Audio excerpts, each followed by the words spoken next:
joga sempre para ganhar, às vezes somos aqui um bocadinho passados a ferro por equipas mais batidas, foi o que se passou. Mas iremos sempre ganhar agora. Falta um jogo? Um jogo que vocês podem ganhar só dependem de vocês, apesar de mesmo ganhar em terceiro lugar. Estão confiantes? Confiante. O que é que está na equipa adversária? Achamos que é uma equipa boa, com características parecidas à que ganhou. Portanto, joga muito fechado lá atrás, aproveita os nossos erros, portanto, o que temos que fazer é fazer gol, contudo, e temos que fechar cá. Dali editorial, o que é que está a achar?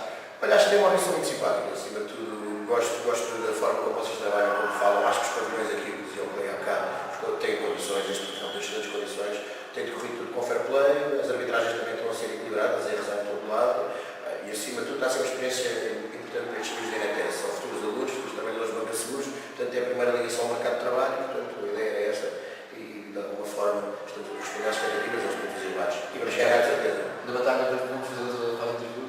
Vamos sim, senhor. Vamos ter, então vamos combinar aqui semana. Ok?